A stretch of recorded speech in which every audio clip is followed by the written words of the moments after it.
The Toronto Maple Leafs have done what was expected of them. And I use that language for a very specific reason.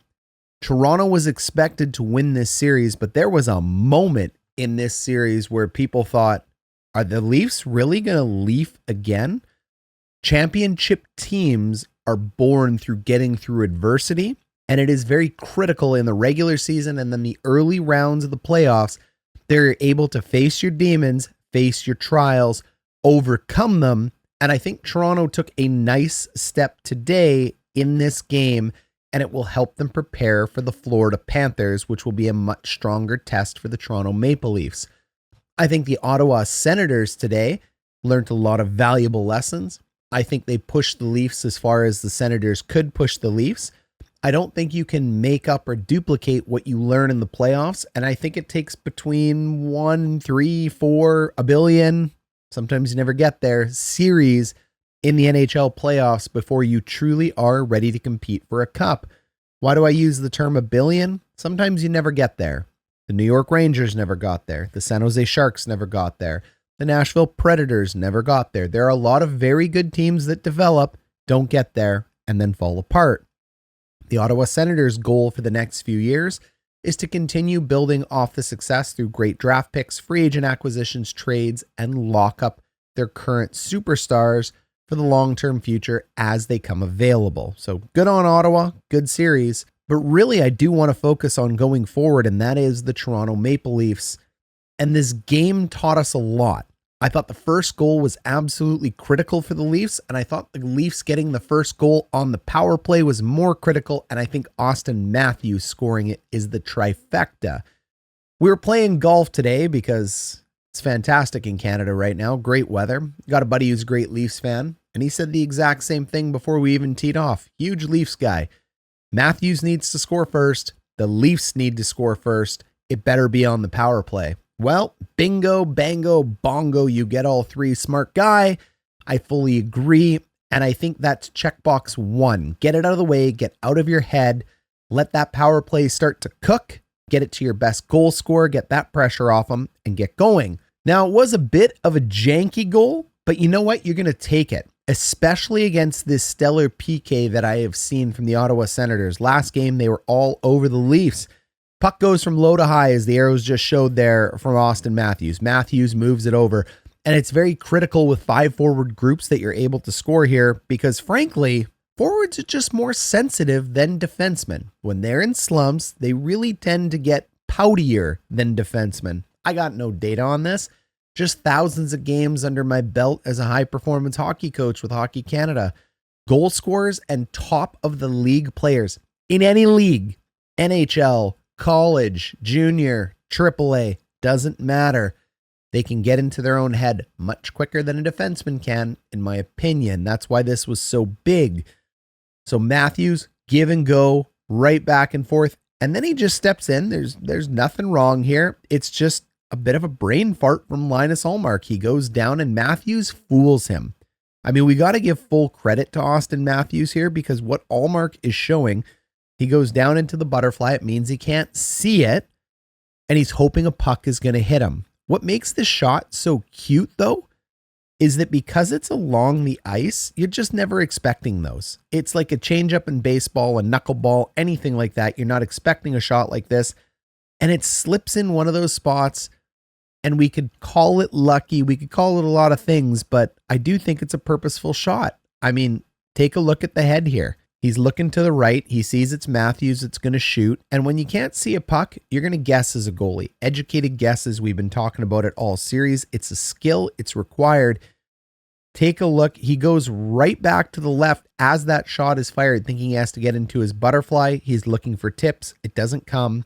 It beats him on the short right side. To me, that's Demon 1 slayed. Get that one off your back. There's a lot of pressure on this power play to score, and you can't get scored on by the penalty kill, not if you want to win a championship. So that's the taste you want to go out with. The next critical lesson the Leafs must overcome is the second line needs to wake up in this game, and especially Willie Nylander. He's been the best Maple Leaf all year, according to me. You don't have to agree, but I think he has been fantastic. Last game, he was a post turtle. You all know what that is. And because of that, It's a real huge hit to the Leafs. He needs to be engaged. He needs to be leading that second line. JT has been great as well too. But this is going to be the young guys' team. And if this core is playing to stay on it, if this core is the core that's going to do it, I think Willie Nylander's got to be a major part of it that steps up. And he does big time here. The first piece here is the dog on a bone forecheck. Really good job by Patches. He gets in on it, stick on puck. He's able to make a turnover here. The Leafs have to be able to forecheck better, and they did this game. Nylander picks it up. He's got a 2-on-1. He knows he has Tavares, but I love the confidence from the Leafs here and from Nylander. Just shoot it, man. It's the playoffs. Tape-to-tape passes are nice, but sometimes when you're in a bit of a slump, just fire the biscuit. He does. Beats him with an absolutely sick shot just above the pad, below the blocker. Shooting in this area is absolutely an amazing shot by any shooter. Happy 29th, Willie Nylander. Welcome back to the series. Good luck in Florida. Now, anybody can be good and confident and swaggered when you're winning. So demon number 3 here. Fall behind. I'm not saying this is done by design, but being able to crawl out of the hole says a lot as well too. And the Leafs' mental fortitude just hasn't really been there in some of the games this series. So falling behind to this goal to Ottawa, although it's not great, it really shows your ability to come back. And it's led by the captain, Brady Tkachuk. It's a battle in the corner, and take a look at what happens between him and McCabe. Tkachuk is laying lumber, and for his work, he gets a stick down low. The Senators win that ensuing battle here. McCabe loses a stick, and that puck is going to go low to high. Soon as it goes low to high here to Thomas Chabot, he's going to step out. He's going to go left and around the defender. And looky who has woken up from his slumber. Brady Tkachuk. He goes to the net, and he's going to get a great tip-in goal. It's critical here for the Sens that it's the captain that scores. And as you can see here, unfortunately, it's covered in the way. He goes down pretty hard and pretty quick. When I was watching this game, I was wondering what was going on here. I wondered maybe if it was a little bit of possum or what was going on. As usually when a player hits the ground that quickly, it either means you found an existing injury or something else. Chabot steps out. Beautiful look as to what Chabot sees. Really nice job going to the left here through the crowd. And just as he does, it's Brady Tkachuk with the absolutely beautiful tip right over the shoulder of Stolarz. Now, if you haven't played hockey before, you wear a cup. Sometimes when that cup clips you in the wrong spot, it gives you a little bit of a wake-up call there. That's probably what happened, but what do I know? The critical takeaway of this is that it starts adversity, and it shows that this Ottawa Senators team is young and inexperienced as it is in the playoffs. Blah. As young and inexperienced as it is in the playoffs, that their captain and the team, the veteran Chabot and Tkachuk, can help lead them to the promised land. This next one, though, this is really what is going to chin check the Leafs here, as you will. If you want to kick someone in the teeth or hit him with that big right hook, you do it on the power play. The power play just ends. David Perron's going to walk to the outside. This looks like an absolutely no-threat play, and it is no threat. Any goalie that holds his post here, and he should have his post, you should not have an area this wide above your shoulders. So this one is 100% on the goalie, in my opinion. You can disagree down below in the comments. He actually banks it off of his back and puts it in the back of the net. Now, this is the part where doubt creeps in if you're the Leafs, and this is the critical piece. Win now. Don't wait for 7. Finish it. You've let him back in the game. It was a bad goal. Bad goals are going to happen. Shake it off. Get back in the game and score a goal. The Leafs deflating is the known narrative around the fan base. We don't know how they feel about it in the locker room, but it's probably pretty darn close. So here we have Domi coming in off the stretch pass on the third line. Very good zone entry. As he comes across, look, third line players, you could put it across, but I respect the play. I respect the shot. Got to play simple. Good save by Allmark. Patches is going to do exactly what you should do as an F3. You come in down low and you start exiting high. You start looking for soft spots in the high slot. Domi wins the puck battle 2-on-1 because, he's Domi. And they end up moving this puck perfectly, and it gets the Senators running around. You get 4 guys in a line. This is just inexperience at this point. If you can't win that battle and you lose that battle, a goal is going to go in. You had numbers. Domi beat you shorthanded, technically. They're not shorthanded in terms of a penalty kill. He's like 1-on-2, 1-on-3 in the corner, though. You move that puck out to Pacioretty.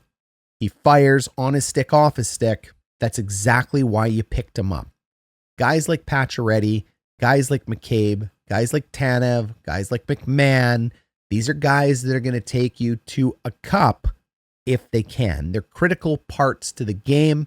Guys like Matthew Nyes, the revelations. He's played hard all series. Guys like Auston Matthews, they are expected to score. If Matthews doesn't perform to expectations with that contract, yeah, fans and teams have the right to be disappointed. You're paid appropriately. Mitch Marner, same thing. John Tavares, Willie Nylander, you pay that much to four, they better carry. But if you want to win a cup, you are going to do it on the back of the names people aren't going to talk about as much. And then you're going to need guys like Morgan Rielly to step up like they've never stepped up before. And you're going to need your goaltenders, whether it's Stellaris or Wool. I'll talk to you about Wool in a second, to step up at the right time. And the Leafs were able to get through it. So they went into hostile territory. They got up. They did it on the power play. It was their big goal scorer that did it. The second line got in there. They faced some adversity. They clawed back. They won. Should help them be ready for Florida. But can you ever really be ready for a prime time Mike Tyson? Because that's what Florida's looking like right now. Not ear-biting Mike Tyson, 21-year-old killer Mike Tyson. If Florida gets through Toronto, okay, so be it. Toronto will be pissed. The fan base will be pissed. The NHL as a whole, neutral observers will understand. But if Toronto beats Florida, well, sky's the limit for them. And they can do it. They're a good team. You're going to see my video preview talking about both of these guys as we end up going forward. But one big thing, I want all of you that have stuck around this long to see this video and stuck with me through a whole bunch of series, I'm going to put a lot more of these up, but I put it near the end of the video for a reason. I want the real G's, the OG HGSs. That's right. The old gangsters from Hot Garbage Sports. I want you guys to help me out with this. On the screen is my new logo. It's my new mascot. It's the Trash Panda. Of course, Hot Garbage Sports, you need a Trash Panda. Great representative of the city of Toronto as well too, but they're all over Canada. What do you think his name should be? I need you every video to comment down below what you think the name of this Trash Panda should be. And throughout the playoffs, I'm going to offer it up at different parts of the video, beginning, end. I need you to like the video and I need you to be subscribed. If you're liked and subscribed, by the time the finals show up, I am going to pick my top 3 to 5 names. I haven't chosen yet if I'm going to go 3 to 5, and I'm going to put a poll up, and then I'm going to let people vote on that poll. And that will be the name of the new Hot Garbage Sports mascot logo. I'm very excited for it. Big shout out to my friend Tony Grenier for making such an amazing logo. Thanks, my guy, and for watching every video. The rest of you guys, stay tuned because we're going to have a Florida-Toronto series preview. You got a little taster there as I talked about the 21-year-old Iron Mike Tyson. The difference is, can the Toronto Maple Leafs pull a Lennox Lewis? Can they pull an Evander Holyfield? Can they beat the Killers? Maybe. Stay tuned to find out.